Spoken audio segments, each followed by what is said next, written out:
Nathan Ellis to speak to us after his great performance tonight. So, anyone would like to open us up? Nathan, do you feel you've done a pretty good job there as a team to keep them to 167? I thought we were there and thereabouts. We sort of we came to the conclusion before the game that we felt like it was going to be slow and get slower, and it sort of ended up heading that way through the middle overs. And I thought the 160 mark, 165 was around par. So I felt like it almost felt like an Indian wicket, almost in a way, and it suited them. And to credit their bowlers, they bowled brilliantly tonight, and I think Shubman as well probably played an innings that you wouldn't associate with T20 cricket in this day and age, but he soaked up a lot of balls and gave him a platform to go at the back end. So credit to them, they played some good cricket tonight, and unlucky. With an eye on the World Cup next year in India and Sri Lanka, you're probably going to face a variety of conditions. Is getting a surface like that at home a useful learning experience? 100%. I mean, you take what you can out of every game, and I think tonight's no different. I don't think we did much wrong tonight. I think we played some really good cricket, and there were some big moments that we potentially came out on the wrong side of, and that's what happens in T20 cricket. We'll get different surfaces wherever we go. I'm sure the Gabba in a couple of nights will be completely different again. So win, lose or draw, you've got to take what you can out of it, and that'll be no different tonight.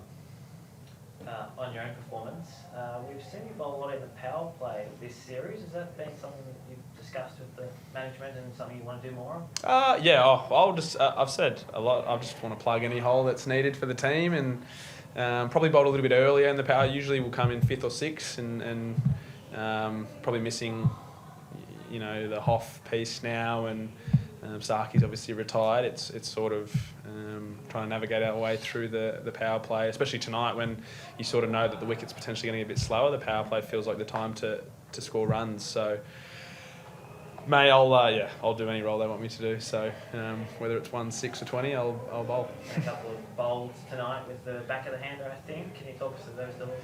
Yeah, there's one with the back of the hander. Yeah, it felt like it just had to mix and match tonight, a bit of licorice all sorts type night with the wicket the way it was playing, and they had a couple of set batters for a period there with Sky and Shubman. So, just try and upset the uppercut as much as I can, I guess, and the wicket gave a little bit of assistance as well. To go for, I think it was 10 runs off your first 3 balls, Gill took you for a couple of boundaries, it means 11 came off your next 21. That's pretty extraordinary in this age of T20. I mean, I know the result didn't go really well, but is that something that fills you with confidence and pride that you're able to do that? I think the role I'm doing now, I'm really trying, and it's hard in a stat-based game, but I really try not to live and die on the numbers, because I think there'll be games where I bowl 1 in the power play and 3 at the death, and I might bowl well and go for heaps. And I think that comes with the role. So I'm really trying to not associate a good night or a bad night with numbers. As I said, it's a weird thing to say in a very stat-based game, but as cliche as it sounds, mate, I want to be on the winning side for Australia. So I got to adapt on the fly, and tonight meant a lot more change-ups, a lot more varieties, and again, we probably saw something different in the MCG where it was a bit more pacey and a bit in the wicket. So more so just trying to get as much information in the first couple of balls or overs, and then try to adapt on the fly. But in terms of runs and that sort of stuff, I try not to live and die too much on that. Nathan, about your variations, of course, you have some great variations in your armory, but how important is it for someone like you to not make it obvious for the batters that you are making those back of the hand deliveries, particularly in such conditions? How important is it to mix and match everything? How do you balance that? Yeah, very important, and it's actually, I find it challenging in bilateral series, because you're bowling to the same batters every second night, every third night, so it becomes a little bit of cat and mouse of, what did I do to them last time? What are they looking for? And you can outthink the room and overthink it as well, but it's a little bit of cat and mouse and deception, and especially when you're coming up against some of the best batters in the world. So, I try not to get too scared of an outcome, and just whatever feels right at the time, go for it.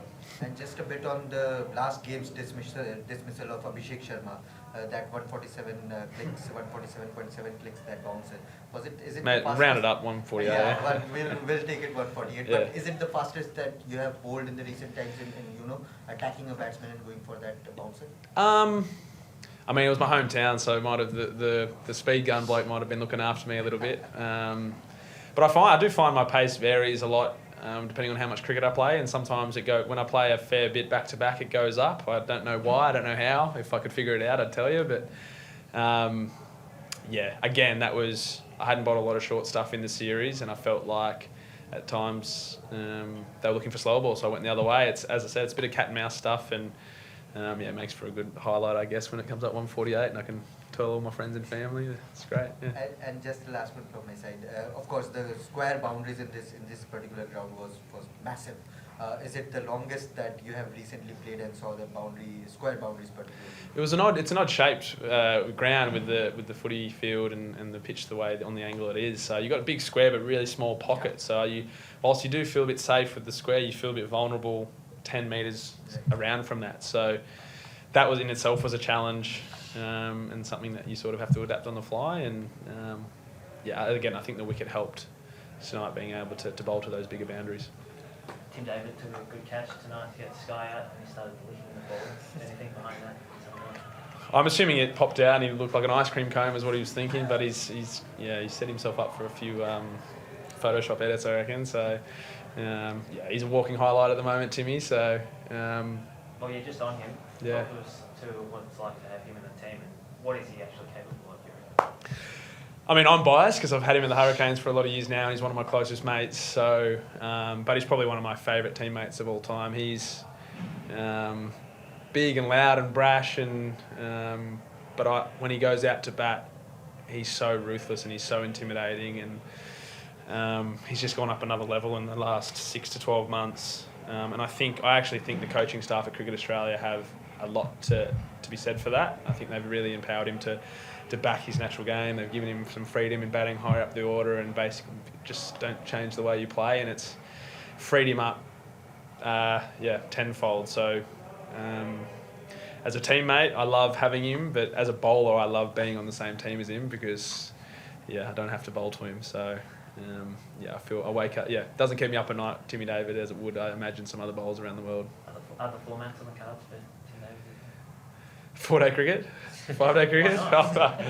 I mean, throw him in there. I think you'd have to carry him out after a day in the field. But to be fair, mate, I think he's pretty happy where he's at. So he's bloody good at it. So if it ain't broke. Since the next T20 World Cup will be in India and Sri Lanka, the pitches will be, you are quite familiar with the IPL also. 270 is not defendable over there with the impact player rule. But next World Cup, since it will be in those conditions, as a fast bowler who bowls a lot of ball at the depth, what will be the challenges? Like as an Australian fast bowler, you have grown up on these kind of pitches, and then you will play on those pitches where everything can go for a run. Yeah. So what are the challenges you have learned of playing in Indian conditions or against these Indian batters? Yeah, I mean that's what you said right there. That's the best part of the IPL is you get exposed in those conditions and you get exposed to those players. So you have to learn on sink or swim. You learn fast, and I think good wickets, small grounds, you have to adapt pretty quick. But again, it's not a lot changes in terms of your preparation. I think your planning is probably the one thing, and plan B, C, D, E, F as the night goes on. But again, like I sort of said before, it's going to be not too much riding on numbers and output. It's more planning processes and was I in the right frame of mind going into it, and execution will sort itself. From your experience in the IPL and India, next T20 World Cup, do you think 250 will be defendable on those pitches with dew around and everything? Yeah, why not? Bowlers will do it. Just one more. Saturday's game is the last of, I think, 16 T20 you guys have had since the beginning of that West Indies tour. It's been probably as intense of a block you might get in depth cricket. How do you feel you guys are set up? The next squad will be the World Cup squad, sort of thing, when that's named early next year. How do you think you've sort of come through these 15, 16 games in that sort of planning process? Really good. The setup and the environment at the moment it doesn't get any better. We're a really tight group. We have a really well planned and thought out coaching staff who allow us to be us, allow us to have fun, allow our families to be involved. Like, it's just a great environment and a great team to be a part of. And I think we sort of set out in the last, as you sort of said, the last block of games from the West Indies on through South Africa into here. It feels like it's gone quick, but it also feels like it's 2 years ago. But yeah, I felt like we built really nice. We played some really good cricket, whilst also made some good learnings and adapted and changed different things we needed at the time. And you've also seen in that time where people have been rested or injured, and fringe players who have come in and they've all performed. So yeah, great team to be a part of. We're in a really good spot, and we've also got depth. So as far as it goes, planning and leading into a World Cup, you probably couldn't be a better place. It's just put it all together come February. Awesome. Well done, guys. Thank you. Thanks, Nathan. Cheers, guys. Thank you. Thank you.